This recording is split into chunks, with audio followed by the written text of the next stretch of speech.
Hello, everybody. Welcome to Chattable, Hollywood stories, insights, and overshares. I'm gonna take that. I'm gonna take it back. Hello, everybody. Welcome to Chattable, Hollywood stories, insights, and overshares, brought to you by the team at Actors Comedy Studio. I am your host, Gunnar. What is Chattable? If you've never tuned in before, it's just an informal conversation with Hollywood professionals. So today we have a great guest that I am excited to welcome. Please, everybody, welcome award-winning New York-based writer, director, and producer, Mr. David Spaltro. Hey. Insert fanfare sound effects there. Hi, David. I like it. Yeah, I'm doing well. How are you doing? Very, very good. Are you joining us from New York today? I am joining you from the East Coast. Yes, sir.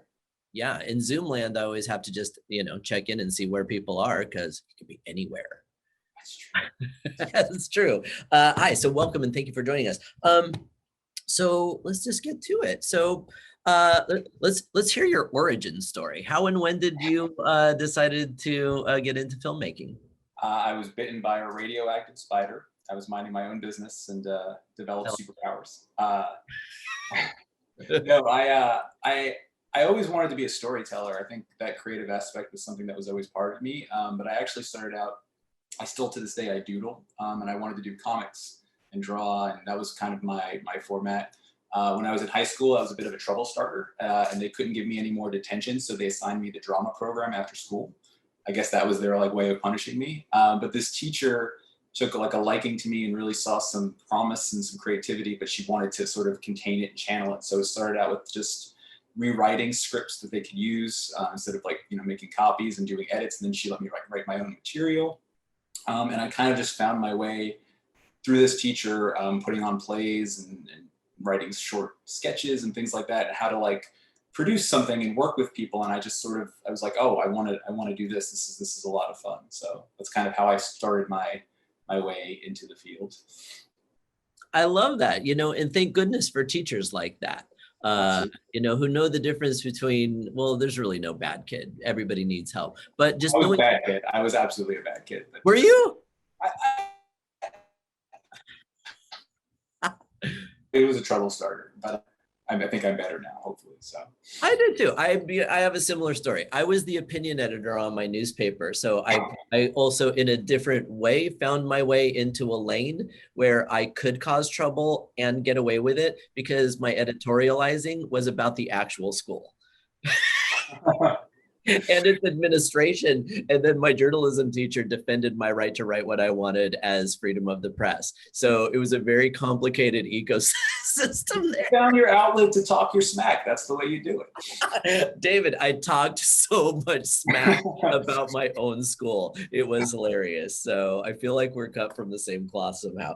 Well, where did you grow up? Where'd you go to school? So I grew up in Jersey City, New Jersey, and I went to school in North Bergen. I went to a school called High Tech High School, sort of an experimental public school where they would let you pick majors. So they had a drama program, but they had all this tech stuff. And honestly, I got very, very lucky that I happened to sneak in when they had expanded the program into arts. Because again, I was a bad kid. My grades weren't always the best in the beginning. And I just, timing and finding the right people is really kind of what got me on the path. So I'm sort of forever grateful. And it was definitely a luck that continued as I went on to do things in my career. So I was very grateful for that. Awesome. All right. Yeah, my business partner, Lauren Bertoni, that I own the school with, is from New Jersey. So I feel a kinship there too. What's, not a favorite, because I know that's such a pointed question, but just what films or filmmakers in general inspire you personally? So many. I was a huge fan of Billy Wilder because he sort of did so many different, I discovered him early on. The Apartment's probably my favorite film, but he was sort of genreless in that you could always tell it was his film, but he could do a thriller, and then he could do a rom-com, he could do a zany screwball, and he could go back and do kind of a hard-edged, send-up of Hollywood. He could do so many different things, and he brought so much passion to it. So filmmakers like that sort of have their own touch, and something that I think I try to do myself too, is you bring what you can as a storyteller to whatever the genre is or whatever the story is, but it can be anything. And that keeps it interesting. It helps you grow. So I was really drawn to him, Scorsese. I was lucky enough that I like worked one of those mom and pop, like old school VHS, and I watched everything. So I sort of had a pretty good foundation in a lot of different kinds of filmmakers. Yeah, the evolution of film is fascinating. You know, my specialty is TV. Obviously they intersect, but they're such distinct and different mediums. So yeah, I put most of my chips in the study of television, but I always remind people, you know, it's not all that old. It's, you know, it's like 100 years, right? So the evolution of films is fascinating, especially like when we get into the 70s and then the whole idea of what your label is, which is an independent filmmaker, because a lot of people don't know that that wasn't always a thing when the studio. Do you care to pick up that ball? Oh, I mean, no, it wasn't. And I think what's really funny, especially in today's ecosystem, is that I mean, media is just changing so rapidly, and all the way we consume media and different kinds of media. But independent film for a while was sort of almost a genre, where films that like were produced by studios and had big name talent and budgets and already had a release and all this stuff, they were indie films because they maybe were offbeat or quirky or not your typical studio fare, or they didn't have a massive budget, or they weren't like a property that already existed. But indie film is really just like completely, you know, if you pick up something and tell some stories with your friends, that is an independent film. It is not relying on any source bigger than you and your imagination and what you have in front of you to do it. Yeah, for sure. And, you know, and I mean, everybody's really familiar with, you know, Sundance and the Sundance Film Festival, but not everybody knows how pivotal it was because I agree with you. If you make something and record it, then there you go. You told a story and you have a film. But in terms of like what we see in theaters, et cetera, you know, the major studios really had a stranglehold on the ultimate ownership and then distribution until it started to break apart kind of through Sundance and then into the 70s and 80s and 90s. So it's all quite fascinating. So Sundance really helped people make a major release as an independent and still find an audience. Yeah, and I think even now today with the internet, I mean, it's crazy. It's the best of times, it's the worst of times, it's the wild, wild west, and that you can pull up a phone, you know, any modern phone, shoot in 4K, edit, and then distribute by uploading it online. And if you're smart enough and creative enough and lucky enough, you can even build an audience and figure out some way maybe to monetize it. And that's a miracle. It's harder because now everyone can do it, and then there's a glut of content coming from everywhere. But it's amazing. You know, it's really amazing. Yeah, I mean, the power we have, you know, and again, finding an audience it's a separate piece and it's a different part of the story. But if you're motivated and you care to practice the medium and get your voice out there, you absolutely can, and you can do it with your phone. It's mind-boggling. I mean, maybe we covered it, but I actually had a very specific way of asking this question. Sure. What does it mean to be an independent filmmaker in 2021 and into the future for you? I think it comes down to a philosophy that I've always told people, and something I kind of did myself with my first feature film, is that if you have a story that you absolutely have to tell, and you know that you're the person to tell it, go do it. And if it, you know, and when I would say it, you know, 15 years ago when I was doing it, you know, put it on a cell phone. Cell phone was a lot different back then, but the idea was like, whatever you can get your hands on to tell your story, there's, you know, write it, draw it, sketch it, whatever you got to do to get it out and create it, you can do that. I mean, there's nothing to really stop you. All the other stuff we were talking about, you know, an audience or distribution or finishing it or, you know, bells and whistles, we can have that conversation down the road, but just actually doing it, creating it, you can do that. And I think that kind of spirit and that kind of creativity and being an independent filmmaker is even more powerful now, and still the same idea. If you've got a story to tell, figure out however you can to tell it. Then there's no one way to do it, and you never know if perhaps the things you thought were obstacles or that were going to hold you back actually become the thing that makes the art you're creating all the more stronger, and makes you all the more creative to do it. You know. Well, I was going to ask you follow up your thoughts on distribution, but I will front it with, as a teacher, it's important for me to keep people inspired. So I don't want people to get overwhelmed and have to deal with the entire process at once. Because No, I don't want to talk that either, because it would be like a 7-hour conversation. So. What? So punt on distribution, or do you have any quick thoughts or tips on just how do we model in 2021 if we have made something? I think that the simplest answer, without it becoming too cumbersome and Yep. And this comes also as if you're an actor and you're trying to market yourself, or you're doing anything as an artist to try to break through. Yeah, I think it's important to it's always a debate about art versus commerce. And I think people get really scared where it's either all art or it's all commerce. There's nothing wrong with thinking about marketing and business, but you never want that to also just co-opt and try and like reverse engineer something, because the thing you're trying to reverse engineer that was successful not because it copied anything. So you've got to think about what is out there right now, what is selling, what the markets are, do your research, do your homework, blah, blah, blah, blah, blah, who's doing what, who's selling what. Really, again, I think if you're honest with yourself and you find, a story you really want to tell, and it's going to be original because it's coming from you and you're the only person that can tell it the way you tell it, or create your art, or as an actor, put yourself out there. I think that is the thing, is to try to keep that and retain that. Pay attention to the commerce part, inform yourself, but don't lose the creative spirit of just do the thing you want to do, and then, from there, go on.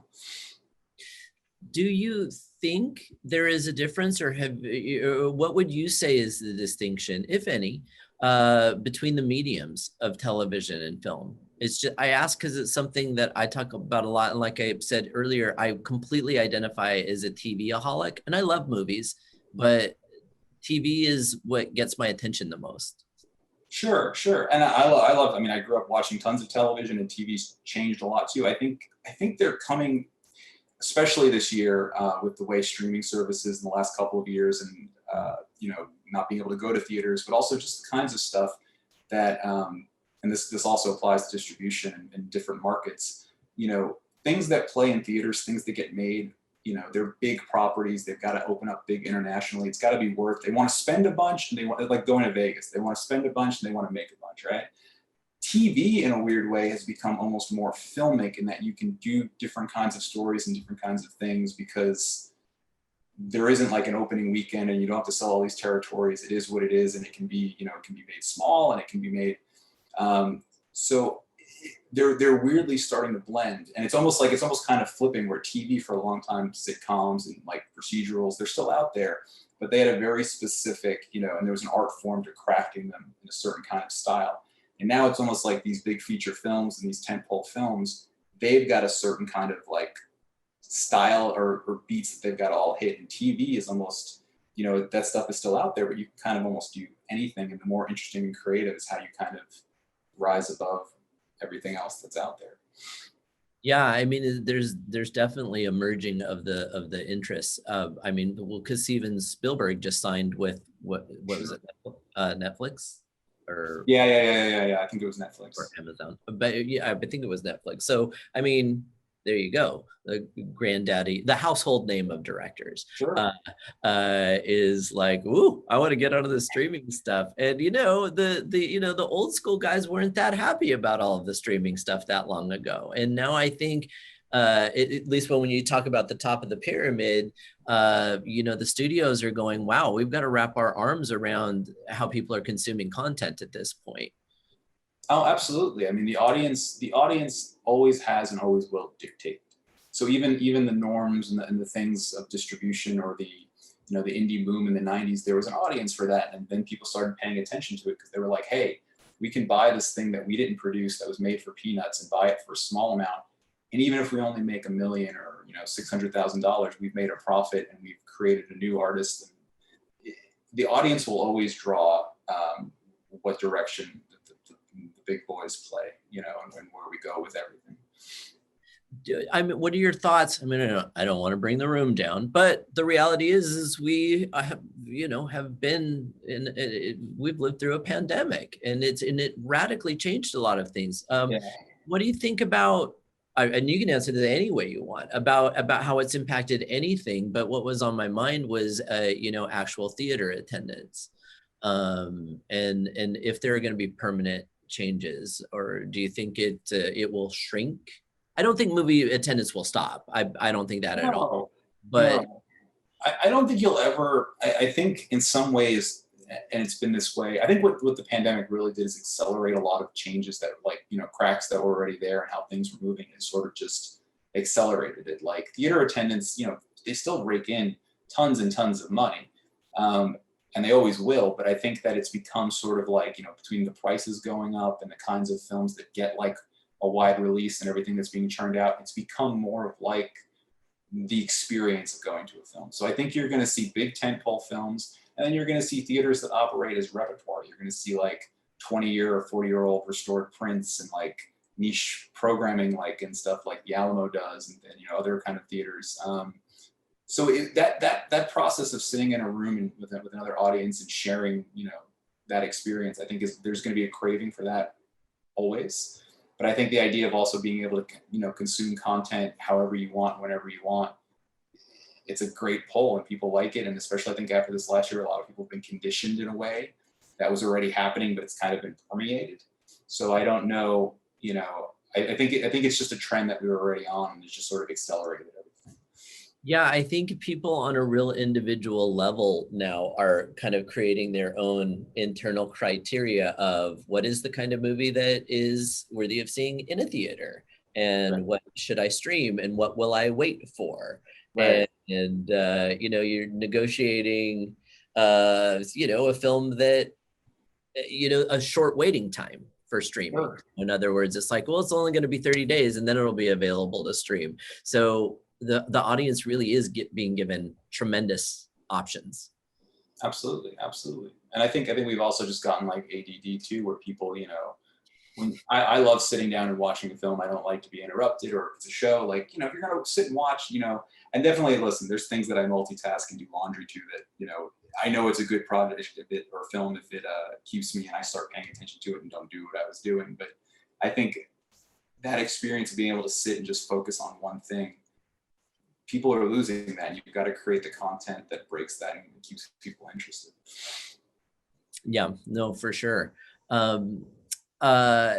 Given that taste is entirely subjective and everybody can like what they like, what is your definition of a great film?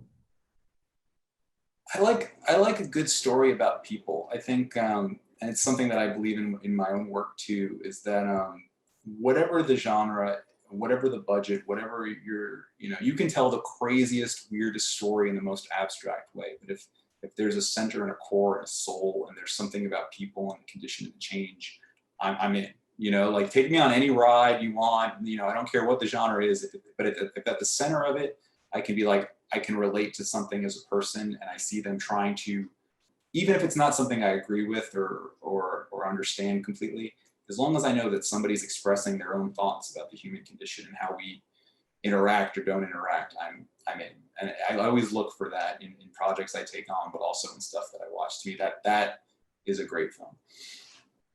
Is there any film or piece that's beloved to you that you think never got its due, is maybe underrated, or you wished, boy, I wish everybody knew about this? Oh man, it might come to me. I can't think of it. There's probably like half a dozen. I mean, there's some. I'll tell you this story. I did, as an independent filmmaker, especially with my second film, I did the festival circuit like crazy. I actually went on like a pseudo tour where I hitchhiked and bus rode and drove and flew all over the place. All these different festivals we were playing at across the country. And I got to see and meet many different filmmakers, but also see so many different shorts, docs. Amazing work, amazing, fulfilling, creative work that probably no one else is ever going to see again. And one way that's heartbreaking, but it also, that we all got to connect and see it. So I think there's tons of great art that never quite gets its proper due. And I would point to that more than necessarily just picking a film that I like and I'm like, why does nobody else, dig this? Fantastic. Okay, I'm glad I asked. So it's the second film that you're talking about are we talking about Things I Don't Understand? Yes, sir. Can you talk about that? Because I feel like that is a very special project to you.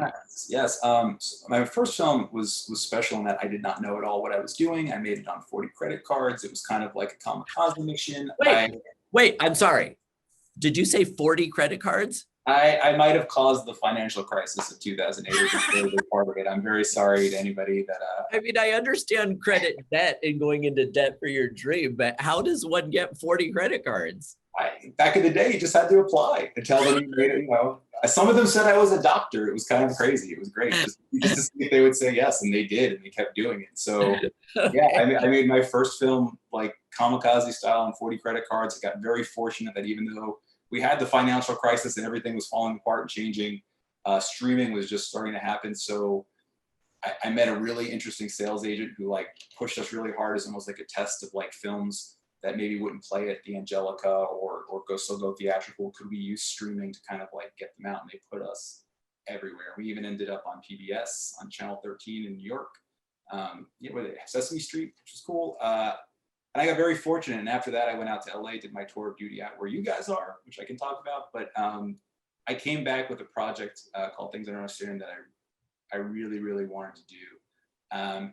And even as crazy as the first film was, the second film was probably the hardest thing I ever did, because the first time I didn't know anything. Ignorance was bliss. I was just so excited to be there that I didn't think we were going to finish it. I didn't know what was going to happen. I just couldn't be there and do the best I could.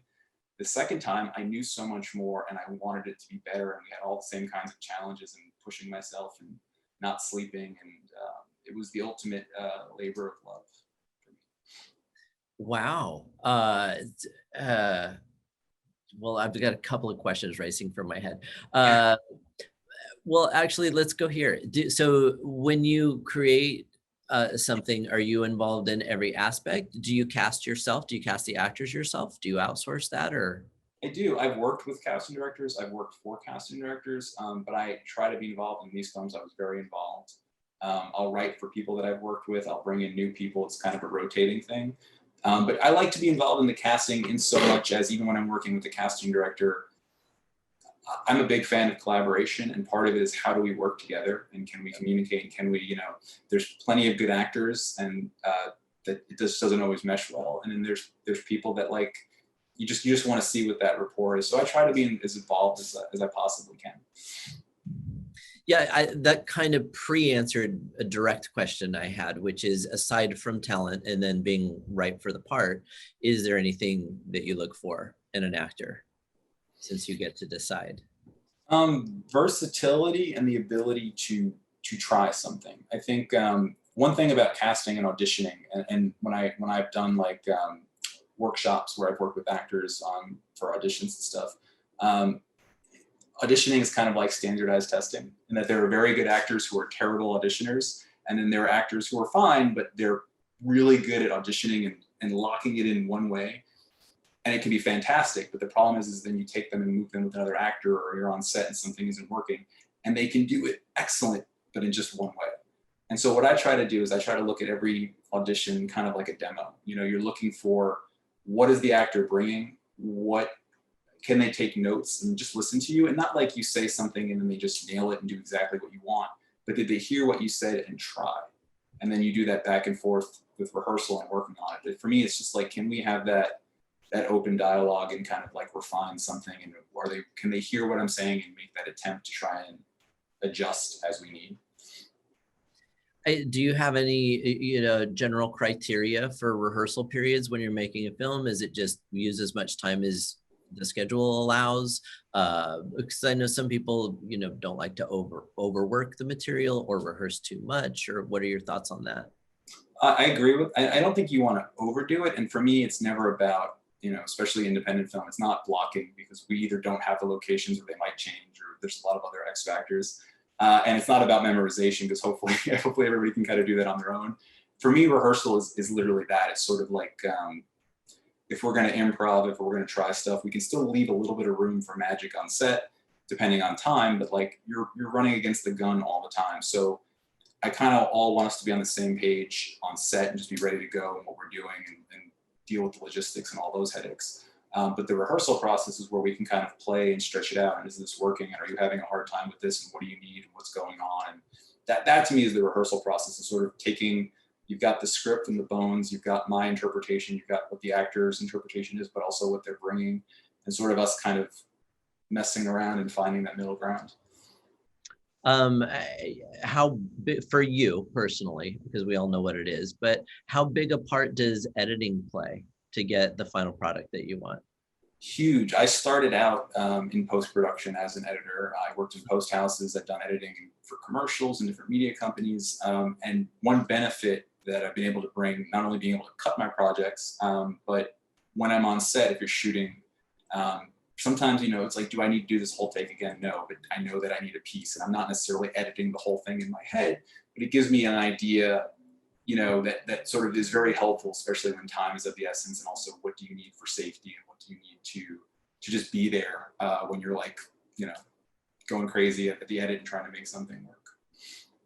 When and if you ever went into actors improvising, how does that intersect with editing? In other words, you know, we all know what improv is, but also for the sake of editing, I feel like it can't, the dialogue can't deviate from the story too much. So is there any guardrails that you put up when you let your actors go off script, or? My rule, and it depends on the scene. My rule of thumb, you know, sometimes an actor's just having a hard time with the line, and even though I'm writing it, I'm not super precious or married to everything. For me, you know, it always comes down to, does it change the context of what the scene is and what the character is and stuff like that. If it's just like, I can't get this word out of my mouth, can we try it this way? Whatever, I'd rather it work best than us blow like 10 takes, you know, because, you know, I'm being, no, I wrote it, say it like that. But the improv, you know, like, again, in that rehearsal period, there's definitely things that I've worked with very talented, you know, intuitive people that they brought in those, and they become part of the, you know, the script or the story later on as we're working. So again, I'm also not precious about that. If it's good, if it's a good idea, if it works, you know, and sometimes that's what I'm looking for too in an audition, is you have, if you've written it, or even if you haven't written it, if as a director, you've gone over the script and you have an vision for it, you've pitched it, you've got the job, you have an idea of what it is. And sometimes a really fantastic actor will come in and make you, you know, it's not even that it completely changes your idea, but it opens it up in a way that you couldn't have done on your own. That's what I love about the collaboration of filmmaking, all these different artists, you know, and as a director, I get to work with every single one of them, the actors, the cinematographer, the gaffer, the, you know, makeup. They're all, you know, you have that vision as a filmmaker, not because you're an auteur and there's only one way to do it. You have that vision because you have all these great artists, and you keep them, you know, on the same page, but they're all bringing and adding and helping you get that vision and make it great. And if you're smart, you know how to take in all that stuff, filter it together, and, you know, be grateful for it and make it work. David, you're making me want to work with you. Quit it. That's how I get it. Like, I hooked the kids. No, it sounds dreamy. Because I agree with so much of what you're saying. Story is important to me. Collaboration is important to me. People have asked me on my path, hey, have you ever tried stand-up? Because I can be funny a little bit. And I'm like, no, I don't want to do anything by myself. I'm in all this for company. It's fun when, you know, you have everybody's brains focused on it. Yeah. It's true. It's lonely with the blank page, and sometimes it's lonely when you're putting it together and your job, you know, you've just done this incredibly hard thing, a 21-day shoot, a lot of night shoots, a lot of like all this stuff, you're exhausted. Everybody's so happy because we've got in the can, and then everybody goes home and gets to rest, and then you're there and you're like, okay, now it's time to, we've got to edit this, and then we've got to finish editing this, and then we've got to color correct this, and we've got to do, you know, post-production sound, and then we've got to, and then it's done, and then it's like, okay, now we've got to figure out what to do with this. And it's a marathon, but having those incredible people with you every step of the way, and the work that they've done, and being able to honor it, that gets you, I think that gives you that boost when you're on your own after the fact to do it. I think what you just said was really profound. You know, as a generator of content, it kind of starts by yourself. Then you include the group, and then the group goes away, And then that's why there's that word called post, where it gets lonely again on the other side. And it's just so much goes into really just getting any project of any size over the line. Some of the things that have kicked my ass were when I was just like, I don't know, shooting real footage for myself over a weekend. Sure. I'm like, I'm exhausted. You have to do everything by yourself. It's a lot. Big or small, taking on any production. I mean, every actor should create. I think every director should take an acting class, and every actor should make something, one page, just for the experience and the understanding of what it actually takes. Because I've had actors who, like, you know, they produced something that was a page and a half, and it absolutely wrecked them in a way that they were like, how do you how do you do this? And then as a director, you know, I was fortunate that I did some theater and some acting along the way, and an understanding of the craft, because it's how you approach them. You know, there's the emotional thing of the scene and blah, blah, blah, but, like, you know, it's going to be 3 a.m. and I'm going to have to make you hit that line just so you're in the light. And maybe as an actor, you know, and I've kept you waiting for 7 hours for the scene and you're exhausted. And I still need you to do it. I need you to be good, but I can't just throw that all on you. I have to create the environment. And, you know, if you need me to help you where it's like, you know, yes, you have to walk right there because that's where the light is, right? And I can say that to you, but maybe you need me to help you figure out a motivation or whatever. And that's my job, you know, is to come up with, it could be absolute BS and I'm making it up and pulling it out of my behind, you know, on the spot, but that's my job.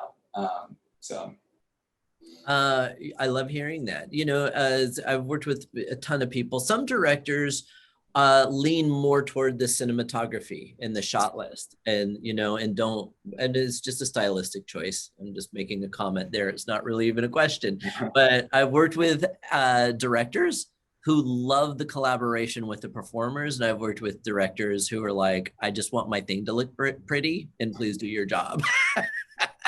Yeah. It's, as an actor, I think that's an important thing too, because, you know, whatever the project is, you know, you've got to start somewhere. Sometimes it's people that are very green and they don't know what they're doing.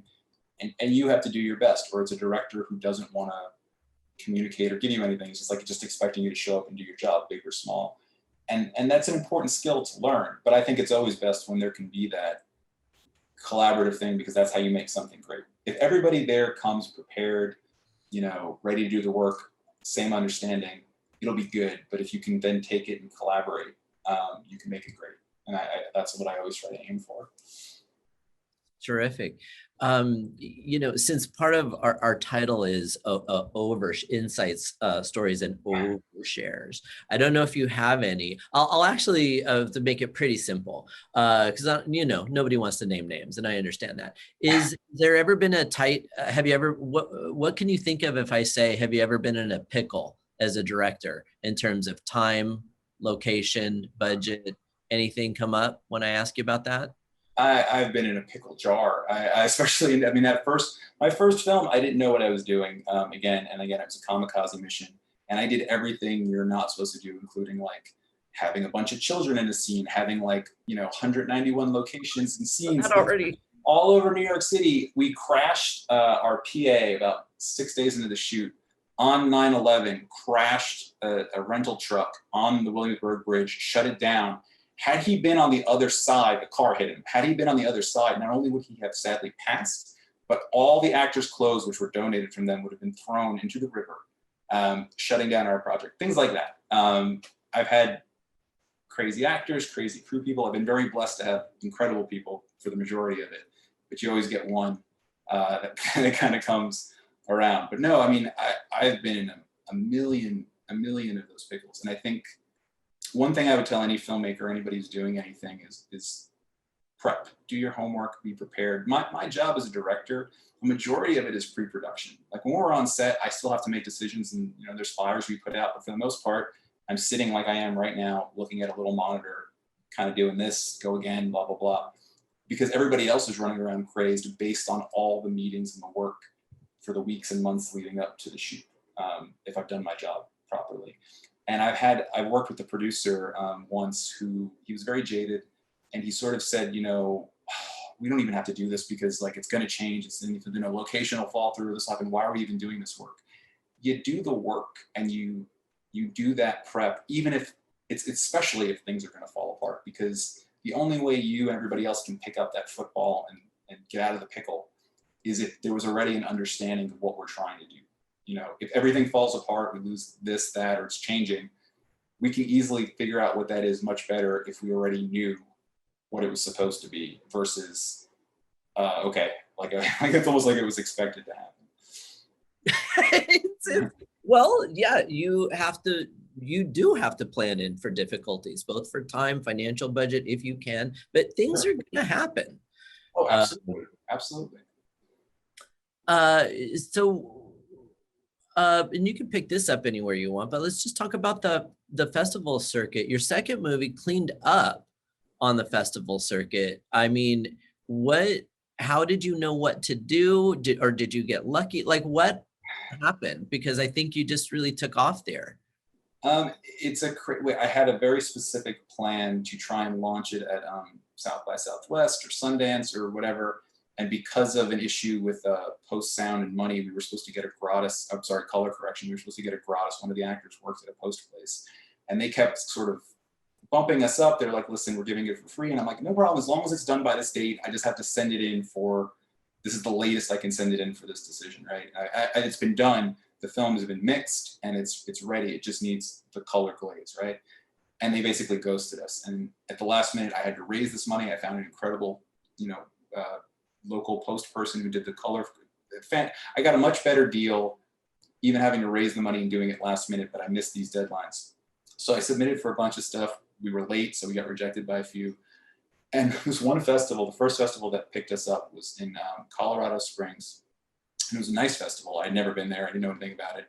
But they gave us like a Saturday morning, 10 a.m. death slot. And then another screening the next day at like 11:15. And, I don't know anybody in Colorado. I don't have like the resources to like promote it. I don't even know if it's worth doing it.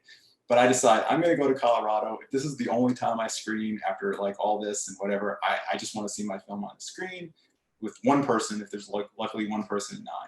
So I go to Colorado, I meet some great filmmakers. The next morning I get up early with my, they take me there. And we get like 4 or 5 people, small crowd. This one guy though, absolutely loves this movie. Like a middle-aged man came up afterwards, asked a million questions at the Q&A. And the rest of that day, I'm seeing, films, and I'm like, well, it was fine, whatever. I'm just putting it out of my head. And I see this guy running around, coming up to me, but also running around, just telling people, like pulling, like Jesus getting his apostles, like pulling together people, talking about this movie. So we get to the next screening, and it's like almost packed. And everybody, including one of the programmers who programmed us, but I don't know if she saw the movie or anything about it, nice lady, saw it. And the film deals with death and life, and she had just recently lost somebody to cancer, and that was part of the film. And she's crying, and all of a sudden everyone is talking about the movie. And I was like, well, to me, that was one of those things where I was like, that's like one of those great experiences. It can't get better than this. Everybody in that programmer then did something, because they ended up giving a film that was supposed to win the best film based on audience or whatever, was suddenly X'd out, and they had to create a special award that they didn't have for this project. Like it was a hometown thing, and we won. And we won best director or something. And after that, based on that and getting into other films, it was the same kind of thing would happen where like, I wasn't doing anything crazy to promote the film. I started getting better at it, but we would take the film and it would just sort of and that to me was the greatest experience, is that you would see a random strange audience in different parts of the country connect to this thing that was just an idea. And I couldn't have asked for a better gift, like whatever happened with it afterwards, whatever happens any time in my life, that experience of taking that film and sitting through every audience with it and watching it actually connect. That's all I want to do with the rest of my life. I want to do that over and over as much as I possibly can. That is so inspirational. Thank you for sharing it. Well, because, look, there's a certain percentage of creatives, actor, writer, director, hyphenate, however you want to parse it, who just get lucky. It's just like lightning strikes for them. And they just like walk into the joint, and then it's fame and fortune. And there are a couple of people who come from lineages or are born into connections, and then they're able to upsell on those. And there's those people. Most everyone else has to just start and do it and take that chance. And, you know, you kind of meet fate and destiny in the middle. Because what a lot of people don't think of or consider is, I think, what you just put on the table in that story. That if you present something to the world, it creates energy, and you don't know what will happen. And it's one thing, it's great to have goals, I tell my students, but it's different than pre-imagined expectations, because those are going to disappoint you. Yes, right? Absolutely. So if you keep reaching for your goals without you know, too defined an expectation of what is going to happen and what it will feel like, the moments like you described happen, and then you let them buoy you the way that you described and carry you to the next thing. And be like, do good work. I think what happens is, like, when I was talking about like reverse engineering and trying to market and do all this stuff, that's, you know, it's important to do all that stuff, but like, first and foremost, do something you're proud of, or if you're, you know, auditioning, give it your best shot. Do good work, that whatever else happens, there's so many X factors that have nothing to do with you succeeding, whatever that means, in any endeavor. But do good work, because first and foremost, you can always look back and be like, I gave 110%. I put myself into that, and I did it. And also those little victories, maybe it's not the victory you thought it would be, or maybe it didn't go exactly all the way you wanted it to go. But if you can be appreciative of everything that comes along the way with doing that work and putting it out there, it makes it so much easier, and it keeps you, you know, it's not a delusion where you're like, oh, you're just making the best of it. It's honest. You have to be honest with yourself about, yes, like you're saying, your goals, but you know, if you get small victories, own them. Like, you know, use them to help you get to do it again, or to keep going with whatever it is you did, you know? Yeah, absolutely. And then just circling back to festivals real quick, is there anything that you've noted in terms of the evolution of the festival circuit as we've moved on? Because they weren't always there forever, and then it became kind of like the thing to do, or at least from my my field of experience, range of experience, is that a lot of people were making projects and going, I want to work really hard to get into the festival circuit and apply for everything and get into everything. And it's not a bad idea. I'm just wondering what your thoughts are on where we are in the timeline with that. I think, and you know, I don't know how the pandemic will shake things up and change it, but I think one of the bad things that happened with the festival circuit is now you kind of throw a stone and anyone can put up a festival, and it's, you know, they're this and they're that, and a lot of it, you know, you have to, like, there's always been tiers. You've got these big festivals that are really just big press junkets for foreign and also big studio indie quirky films, or Oscar contenders. It's where they launch them. It's your Toronto, it's your, you know, Venice, it's all these things. And you've got Sundance and South by and Tribeca, and these like mid-tier ones that are more about sales. And then you've got another tier that is a lot of really interesting. Some of them are genre festivals. Some of them are, you know, all kinds of different festivals, like spread out. And then you've got like lower ones, and some of the lower ones are fine, especially if you're starting out. They're good people, and they're maybe in a small town that doesn't even have that many, you know, media options, and they want to bring, you know, culture and arts and show stuff and try and really build that community. And then there's people that are just in it for a cash grab. And I think, or that they're using you and your work to elevate them and their stuff, and it's about them. And the best festivals I've been to, big or small, is not about like what shiny bauble they give you if you win, or what big name they're going to present an award and pay to show up and give a speech. It is the ones that let you show your work with audiences. The audiences are awesome. They want to be there. They want to see different things. They want to engage with you as a filmmaker. But that also just sort of really, they appreciate you. They appreciate and to me, that like after you've killed yourself, a big fat check, you know, and a distribution deal and another, you know, project opportunity is great, and everybody wants that. But the ability to sit with other people who really relate and know what you've done and created stuff, and sit there and honor it and watch it with an audience, and being able to create that environment, that to me is what the best festival is. Because you can go to those big ones and you're going to sign a big deal, and it's a giant press junket thing, but it really needs to be about that community, and also fostering networking and relationships for something else you guys want to do, you know? Yeah, absolutely. as you were saying that, I was just thinking one of the things that I'm ever grateful for living in Los Angeles, being a union member, being a part of the creative community, is all the screenings that I've been able to go through in my adult lifetime here, where I got to see the filmmaker and the director and the creative people talk about the piece. Not everybody gets that advantage, and maybe a little more so now that we're in streaming. But yeah, some of the most moving times I've literally ever had in the city was screening, something wonderful and watching the creative team behind the scenes talk about it and what it meant to them and where it came from. Yeah, it's that missing piece that, sometimes you watch some kind of art, a play, a film, and it moves you.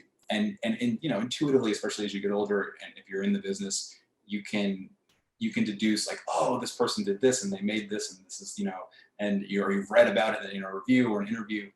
But there's something so primal and human about being able to see somebody genuinely talk about something they created, that they believed in, that they put, that also affected you on an emotional level, that resonated with you.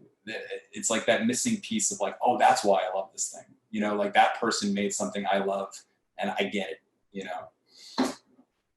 Yeah, absolutely. One of I just have to, this is about you, but sometimes I share it too. But you just made me think of something so specific that was so moving. The film Philomena was screened here. It was about adoption, and I'm adopted. Yeah. And about a woman, in Ireland back in the day who was, was bad to have a child out of wedlock, and her kid was taken away. She was put in a nunnery type of thing. But we had a screening here, and they had the creative team behind the movie, and then they actually had Philomena, the person the movie was made about, all in the same room. And right. That is, when I was saying before about like what I look for and what makes a film great, and that human connection. It doesn't have to be as specific as, oh, this is about adoption and I was adopted. I mean, that's also great, or that like it's autobiographical or whatever. But just the idea, just as a person, that you can feel and connect to it, and then you create that other, cherry on top. That should be what we do and what we aspire to do every time. Absolutely, I couldn't agree more. All right, let's see. What are you working on currently, or what's your future look like, David? It was kind of in limbo the last year with the pandemic. There was 2 projects that I was attached to that sort of were in different stages, and then everything kind of fell apart as the pandemic set on. I have a novella called A Short Stay in Hell that I've optioned a few years ago that I've been working on. It's a fantastic book. I recommend everybody read it. Stephen Peck, Short Stay in Hell. It blew me away. It's based on Borges' short story, like The Library of Babel. It's meta, it's dark. I think after this like last crazy year of the pandemic, it resonates even more. And so right now we're looking at a couple different avenues to do it. There's a hockey project that I've been working on forever, and it's had many different evolutions from film to TV, back to film to TV, and sort of changed over the years as we've had to like alter some stuff. But it's a passion project that I've been getting closer and closer to moving forward on, and some other stuff that I've just been writing a lot the last couple months, once all the fugue state of the pandemic sort of settled. Yeah, understood. It's just been such an evolution. Well, as a New Yorker, let me just check in with you. What's the state of New York in general, just at this point in the timeline, having gone through what we've gone through? Any thoughts you care to share? It's, so I live in Jersey City again, I lived in New York for a very long time. So I'm basically like the Brooklyn or Queens, like right outside Manhattan, just across the river, New Jersey. And I hadn't actually been in New York City for almost like a year once the pandemic kicked in. I was mainly stationed here. But I've been back a bunch of times, and it's, I think what's scary and interesting about what we're doing right now and the time we're in, and is we're all kind of peaking. Like hungrily peaking, because we all want to get out, we want to get back to life, we want to do stuff. And I think things are on the upswing and things are going to slowly, but we're in a weird, it's like an in-between time, so you'll have these moments where you're seeing somebody you haven't seen in a long time, or you're doing something you haven't done in a long time, or it's a beautiful day in New York, you see a lot more people and all this stuff. And then you'll see a bunch of masks. So you'll see things that remind you of like, oh, this wasn't like a weird foggy dream that we all kind of like vividly lived through together. So I think, you know, New York City is a fighter, and it's had many ups and downs. And New York City, the location, its spirit, growing up across the river and looking at the Twin Towers before they left, it's had many evolutions. It'll always be around. And I think like us, it's a fighter. So I think it'll do its best. Yeah, I mean, I understand there's real talk of Broadway opening up by this fall again. I think so. I mean, knock on wood. If things keep going the way they're going, I think what I would hope is I hope that we're all able to get through this intact. We can all grow in good ways, and deal with whatever bad comes along from the last year. And I really hope, I think more than ever, we need stories and storytellers and artists to, all the feelings out there, they can become anger, they can become hatred. There's so much division. There's all this other stuff that's eating up our brains and the internet and blah, blah, blah. We need stories, and we need that kind of connection that can unite people and feel. And I think more than ever, we need that. So I'm hoping we get more of that, whether it's on stage, whether it's on a big screen, whether it's streamed, whether it's on your camcorder talking to your cat. Let's have some more of that. Oh my God, you don't have a camera in my house, do you? Because I heard stories.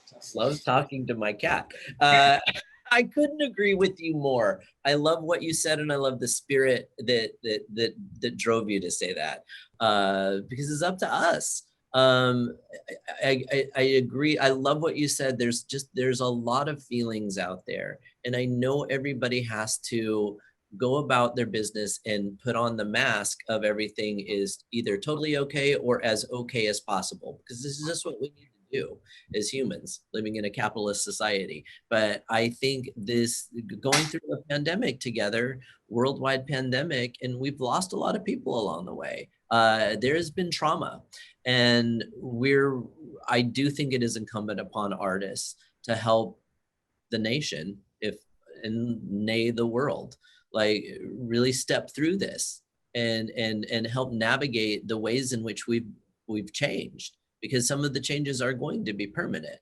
and and the feelings will come and go. But I think storytelling is a salve that really heals the human spirit. I believe that very strongly. It's true. It's again, it's that primal need to share experiences, whether it was us thousands of years ago sitting around a campfire telling stories or myths or things like that. The important thing as storytellers is to take that energy back, because I think what's happening right now in the crazy world we're living in is that there are people using those powers.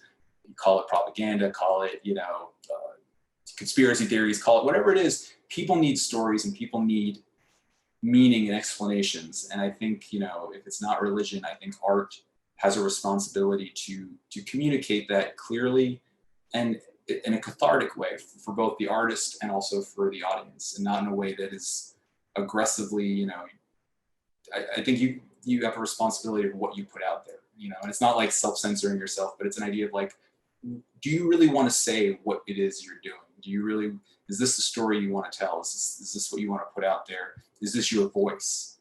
And how you stay true to that, and how you put more good into the world. It doesn't have to be happy-go-lucky, but like put something that has meaning into the world that helps somebody figure it out or examine themselves. I could talk to you all day, but we have limited bandwidth. So we might have a question or two from some of the folks who have joined us. But before I segue into that, I have something that I always love to do with my guests. And it's just 7 simple questions, and it's just stimulus and response. So if you don't mind, and if I can get away with it, I just want to ask you some rapid fire questions, David, and get your immediate answer to them. Lightning round, let's do it. Lightning round, that's exactly it. Okay, so with no further delay, here we go. Number 1, what does comedy mean to you? It means coming out of a bad mood. Perfect. If you could change one thing about the entertainment industry, what would it be? More winners, less losers. Yay. Do you think of yourself as successful? I think of myself as incredibly successful. I have a beautiful wife that I love. I have a roof over my head, and I've been lucky enough that I can say that I've gotten to do my dream. So anything else, I still want to do more. There's so many things I want to do, but I feel like I'm very lucky and successful. Hooray for you in that answer. Your wife is fortunate. What is a funny word? Fart. Fart's always fun. I make myself laugh just thinking the word fart. I know, I saw it. That's why I'm laughing. What is more important, self-expression or true respect from your peers? Hopefully they intercede. But I would say respect from your peers. If they're truly your people, they keep you in check. Awesome. Is there anyone not invited to your funeral? No, come. It's a party. Let's party. I'm going to come and I'm going to say fart. Well, you've already answered this. You've been so eloquent throughout, quite honestly. But this is the last question. Is there anything every human being on the planet, in your opinion, has a responsibility to do? Kindness. I think everyone should just do your best to just be kind to everybody as much as you can. I agree. There's no rule book. We're all working out on the fly, aren't we? All right, those were the questions. So we have cleared the lightning round. Oops, let me just put that there. And then we'll see if we've got a question or two. It's very about parts. It's directed to the point, David. But Gina wants to know, what was the aggregate of credit you had with 40 credit cards? My first feature film, the entire production budget was about $156,000, and we went through just about all of it. So it's $156,000 spread out over 40 credit cards. I consolidated a lot of them. So they started out as 40, and then you put them together and blah, blah, blah.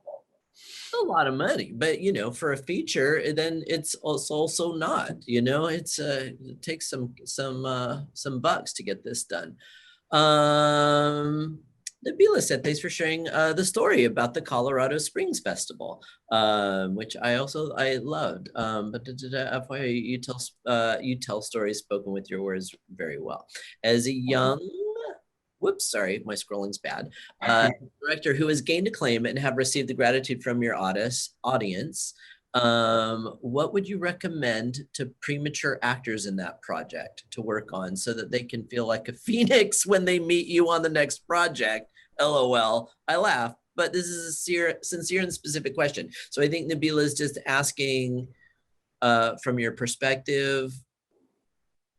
I don't know that I do understand the question entirely. I think is it what like an up and coming green actor should do when they meet somebody at a festival, say like a director, and how to interact with them? Perhaps. Why don't you answer it from that perspective, and she can follow up. I found that bourbon and chocolate chip cookies will always win me over. So if you can somehow smuggle those to me, I will be in a very good mood for whatever you want to approach me with.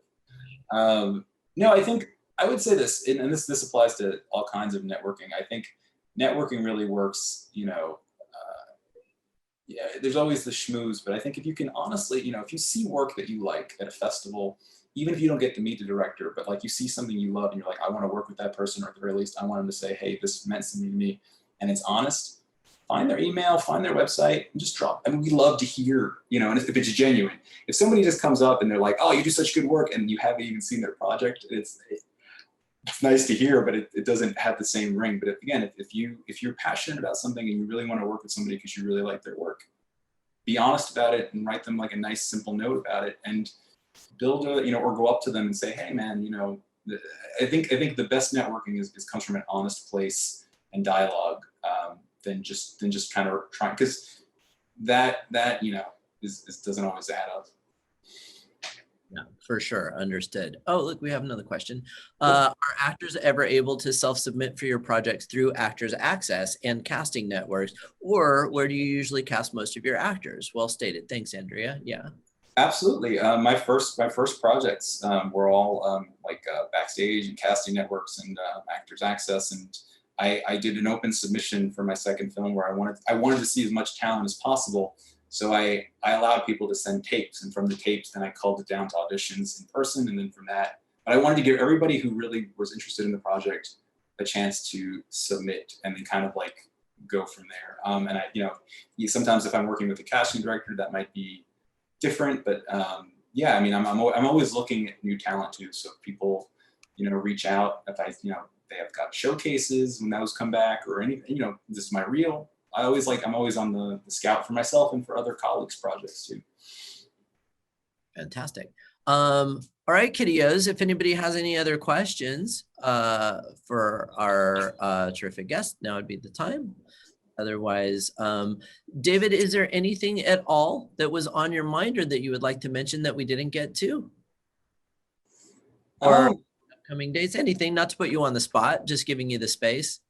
I mean, I've got all kinds of stories, but nothing to, maybe we'll get to do this again or we'll sort it out. But no, I think the most important thing that I would say is just, it's hard. It's a very hard path we all take, as artists, but trying to make it a career. And it's listen, I've retired and unretired and thrown myself, off a bridge many a time in many different ways throughout the process. But it's the best advice I ever got was somebody told me a career is a lifetime. And it's true. You do a project, you succeed big, you succeed small, but even if you succeed in your wildest dreams, you have to go do something else. And so your entire life, it's not just something you do, it's something you are. So if you can kind of find that headspace, I think that also helps you, because you're doing it because you love it and because it's something there's nothing else you could do.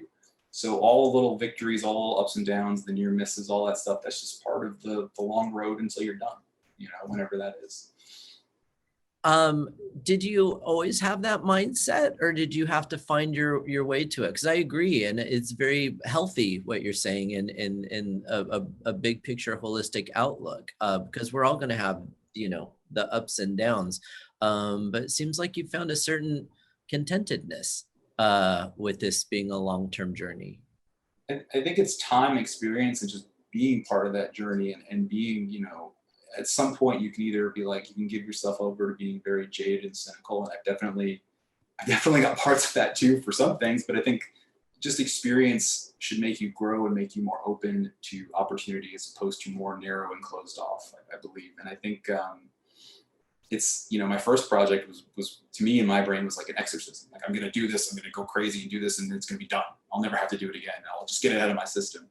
And all it does is just feed the beast, every time you do something, it feeds the beast. So yeah, I think finding that mindset of like, just whether it's just you doodling on a piece of paper or you're on set with like 200 people, you're storytelling and you're creating and you're going to find an outlet to do it. And so just embrace whatever one you're lucky enough to get to be a part of. And so the universe has a funny way of meeting you in the middle of the road, and all you have to do is start. It is true. There's, as we noted throughout, there's so many, if you get mired in details or start thinking of all the ensuing steps, that can just get overwhelming and bog you down. But it's also true, we can just have an idea, jot it down, grab a camera and start and make your first, 1-minute film today. That's also true. Absolutely. And do that for you. That's all the more reason why find a story that you truly want to tell, that's important to you, that gets you up every day, and tell that. And whichever way you have access to tell it. You don't need 40 credit cards to do it. You can do it. You can, just do it, just go out and do it. You have literally set the bar for how many credit cards. I want to know, I don't want to know anybody's number of debt. I just want to know how many credit cards they actually have, because I don't think human beings can get 40 anymore. Oh, not anymore. No, I got lucky right before. I mean, I think part of what happened was because they were giving people like me 40 credit cards. So they don't do that no more. I think your next project should just be called 40 credit cards. It's a pretty they're in my first film. There's a scene in the movie where the guy is doing a house of credit cards, and you can literally see all of them. Yeah, they were useless after the fact, so we cut them up, and the wardrobe lady like made a skirt out of it or something. I don't know, something punk rock. So. Yeah. Do you act yourself anymore, or do you ever jump into your own projects or care to, or is it not a thing, or where are you at with that? I don't see myself as an actor. I think when I was working in post-production, actually, there's a condom commercial floating around somewhere from like 12 years ago that I did because the ad guys thought I was funny when they would hand me stuff. And so they just cast me and I would end up booking these like random shorts or things that I would do on a lark. And I feel bad for like, there's actors who are like hitting the pavement every day trying to do it. But I think part of it was either it was like already something that I should have been doing because it was just, I fit whatever they wanted, but also I had no interest in it. So maybe that laid back, I don't care. So listen, if somebody's got something they want me to do, I'm open to anything, but I don't have some dream to be an actor. Okay. I don't know. I just, for my money, I don't know, find a cameo for yourself. That's all. Hitchcock, yeah. Well, with that, then I think we will conclude for the day. I have had the best time talking to you. And I find your thoughts salient and uplifting. So thank you. I'm sure a lot of people are going to watch this and benefit from the spirit you bring to the party. And then one last thing before we go. This is my little box of power thought cards. Oh my gosh, it's almost the same color of this background. I have changing backgrounds. So anyway, since we're not in person, I always like to give a guest a gift. And if we were in person, I'd give you a mug or a t-shirt or some such thing. But since we're virtual, all I can give you is a thought. So I'm gonna thumb through this stack of cards like so. And when I start, just say stop at any point and we'll decide and agree that that is the card and the words on that card are the words that you were supposed to hear today. Excellent. And say stop anytime. Stop. This is your card. I always get so excited because I'm like, I don't know what it's gonna say. They've got two sides, so I'll read both sides. As I say yes to life, life says yes to me. Yes, and there's even an extra yes. And then on the back it says, life mirrors my every thought. As I keep my thoughts positive, life brings me only good experiences. And that was my experience of you today. So thank you for being our guest, David. I really appreciate it. Okay, so maybe I will be able to talk to you again some other time. So take care, be safe, and I look forward to all of your upcoming projects. Excellent, man. Stay safe, stay creative. All right, you too. Take care. Bye-bye.